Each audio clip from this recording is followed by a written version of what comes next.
दोस्तों इमेजिन करो कि तुम किसी लड़की को प्रपोज करते हो, तो ज्यादा से ज्यादा बुरा क्या होगा? वो तुम्हें ना बोलेगी, दोस्त तुम्हारा मजाक उड़ाएंगे, या फिर वो तुम्हें कुछ ऐसे शब्द बोलेगी। लेकिन हमारे इन भाई साहब के साथ इससे भी ज्यादा बुरा होता है। इनका नाम मामुरू है और ये एक अल्ट्रा प्रो मैक्स इंट्रोवर्ट है, यानी कि जिसके कोई दोस्त नहीं होते, हमेशा अकेला रहता है वगैरह वगैरह। और हमारे इस मामुरू को क्लास की एक लड़की पसंद होती है जिसका नाम होता है आया। ये मामुरू और आया दोनों बचपन के दोस्त होते हैं जो एक दूसरे के पड़ोस में ही रहते हैं। जब आया छोटी थी तब एक दिन उसने अपनी पैंट में पोटी शोटी करके अपनी खुशबू से सबको बेहोश कर दिया था। आया किसी पादने वाली आदा पर फिदा होकर मामुरू उससे प्यार करने लगा, मगर मामुरू आया की खुशबू से थोड़ा सा घबराता है, इसलिए बेचारा आज तक कुछ बोल ही नहीं पाया। लेकिन एक दिन मामुरू को उसकी छोटी जासूस के द्वारा पता चलता है कि आया के पापा का ट्रांसफर होने वाला है, जिसकी वजह से वो ये शहर छोड़कर टोक्यो जाने वाली है। ये सुनकर मामुरू के मन में घबराहट होने लगती है। वो सोचने लगता है कि अगर उसने जल्दी ही आया से कुछ नहीं कहा तो टोक्यो का कोई प्ले बॉय उसकी सील तोड़ देगा। इसी हवस वाली बात को सोचकर जब वो स्कूल जा रहा होता है तब उसे दिखाई देता है कि आया अपने पापा के साथ रास्ते पर तमाशा कर रही है। आया के पापा बोलते हैं, साली कुतिया, कैसे नहीं चलेगी तू मेरे साथ टोक्यो? ये जो तू हर रोज अपना 2.5 किलो का मेकअप और अपने झाट कलर करती है ना, वो मेरे पैसों से ही होता है, तुझे मेरी बात माननी होगी। ये बात सुनकर आया बोलती है, पापा यू आर गंदा, और वो मामुरू का हाथ पकड़कर भागने लगती है। आया का पापा बोलता है, इसकी माँ भी मुझे ऐसे ही बैड डैडी बोला करती थी, आहा क्या दिन थे वो।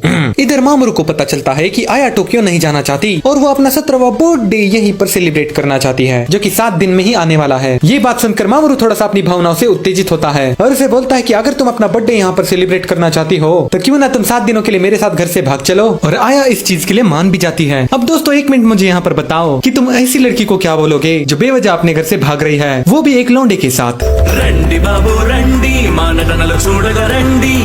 मामुरू को लगने लगता है कि सिर्फ आया और वो 7 दिनों के लिए भागकर चले जाएंगे, मगर नहीं, आया तो बड़ी शानी निकलती है। वो अपनी बदबूदार खूबसूरती का इस्तेमाल करके 2 लौंडों और 2 लौड़ियों को अपने साथ इनवाइट करती है और ये सारे लोले के बहन मान भी जाते हैं। भाई यार मुझे बताओ, इनके माँ बाप इनको मारते नहीं है क्या? खैर ये सारे लोग मिलकर शहर के पास वाली एक बड़ी सी फैक्ट्री में छुप जाते हैं और इधर आया का पापा उसे ढूंढने के चक्कर में पागल हुए जा रहा है। वो बोलता है, बस एक बार मिलने तो दो ना, ही इसकी शादी गवर्नमेंट जॉब वाले से कराई ना तो मेरा नाम भी डैडी आई मीन पापा नहीं। इधर जब ये सब लोग भागने के बाद खाना खा रहे होते हैं तब कावरी नाम की एक लड़की नोटिस करती है कि आया जब भी मामुरू से बात करने लगती है वो मुरमुरे की तरह बिहेव करने लगता है। तभी कावरी बोलती है, मुझे ना मूतने जाना है, लेकिन मुझे ना अकेले जाने में बहुत ज्यादा डर लग रहा है, कहीं मैं मूतते टाइम डर के मारे हग ही ना दूं।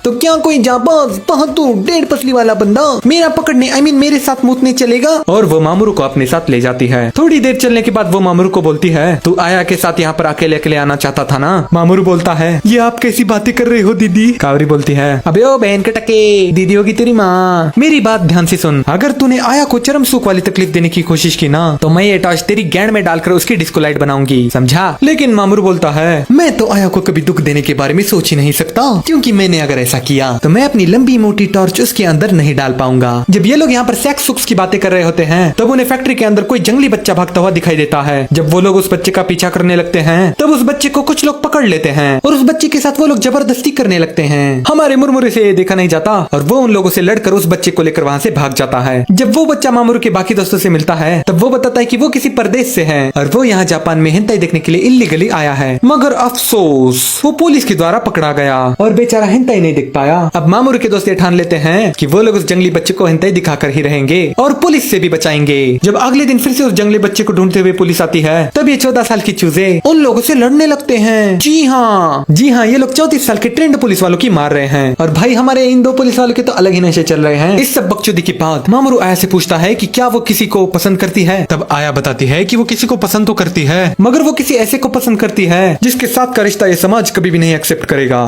Kidney touching scene. लेकिन भाई तुम पुलिस के साथ खिलवाड़ करो और पुलिस तुम्हें ऐसे ही जाने दे, ऐसा कभी हो सकता है क्या? तो पुलिस वाले लोग इन लोगों के नाम और कारनामे ऑनलाइन पब्लिकली छाप देते हैं, जिसके कारण इन सब का भविष्य अब खतरे में है। ये सब देखकर वहाँ का एक चश्मिश बंदा बोलता है, मैंने तो पहले ही कहा था कि ये सब मत करो, लेकिन नहीं, तुम्हारी गैंड में तो बहुत खुजली हो रही थी। तभी वो जंगली बच्चा आकर उन्हें लड़ने से रोकने की कोशिश करता है, मगर ये चश्मिश किसी की भी बात नहीं सुनने वाला। वो उल्टा उस बच्चे को बोलता है, बच्चे तेरी माँ की ये सब तेरी वजह से हो रहा है, तो अगर मुट्टुलों की तरह यहाँ पर हेंटाई देखने के लिए नहीं आता तो हमारा करियर बर्बाद नहीं होता। देख ले, तेरी एक मुट्ठ के कारण 6 लोगों की जिंदगियां बर्बाद हो गई। कुछ अंदाजा भी है तुझे? इतनी गंदी रोस्टिंग होने के बाद वो बच्चा रोने लगता है। तो अब दोस्तों रोते हुए बच्चे को देखने के बाद नॉर्मली तुम क्या करते हो? नहीं मुझे बताओ यार, तुम क्या करते हो? ऑब्वियस सी बात है भाई, अपने प्यार का इजहार।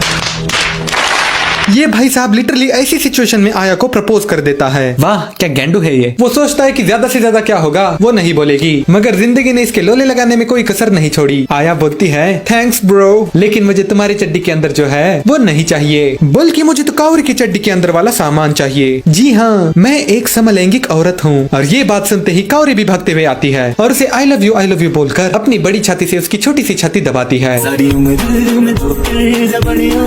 जब फैक्ट्री के अंदर इन लोगों के लैंगिक संबंध बाहर आ रहे होते हैं, पुलिस वाले फैक्ट्री को चारों तरफ से घेर लेते हैं। लेकिन फिकर नॉट दोस्तों, इन लोगों के पास एस्केप प्लान है। ये लोग पता नहीं कहां से भाई एयर बलून मंगा लेते हैं और उसमें बैठकर वो लोग भाग जाते हैं। भाई साहब कुछ ज्यादा नहीं हो गया ये? मतलब कुछ भी। लेकिन तभी जब ये लोग बलून में होते हैं, रात के 12 बज जाते हैं और आया का बर्थडे वाला दिन आता है। तो सब लोग उसे एक अनोखे अंदाज में हैप्पी बर्थडे विश करते हैं। भाई का बर्थडे। इसके बाद जब ये लोग हॉट एयर बलून से नीचे उतरते हैं, तब पता नहीं कहां से उस जंगली बच्चे के माँ बाप आ जाते हैं। उस बच्चे की माँ बोलती है अच्छा हुआ बेटा तुम मिल गया, वरना तुम्हारे पापा दूसरा बच्चा करते हैं बोल बोल कर मेरी टांगे ही नहीं छोड़ रहे थे। और इसके बाद जब वो जंगली बच्चा जा रहा होता है, वो वापस भाग कर आता है और मामूर को एक चुम्मी देकर बोलता है जब तक मेली बली नहीं हो जाती तब तक मेरा इंतजार करना। तो भाई साहब तब हमें पता चलता है कि वो जंगली बच्चा लड़का नहीं बल्कि एक लड़की है। चलो भाई आया ना सही, लेकिन मामूर को कम से कम सील वाली तो मिल गई। और यहीं पर दोस्तों इस चुतिया कहानी का चुतिया एंड हो जाता है। सच कहूँ तो कहानी बहुत ही ज्यादा घटिया थी, मगर अपन की स्क्रिप्ट एक नंबर बन रही थी, इसलिए अपन ने वीडियो बना दी। लेकिन अगर दोस्तों तुम्हें एक अच्छी कहानी वाली मेरी स्टाइल की वीडियो देखनी है तो इस वीडियो पर क्लिक करो। लेकिन जाने से पहले इस वीडियो पर लाइक और कमेंट कर देना। Thank you for watching, bye bye.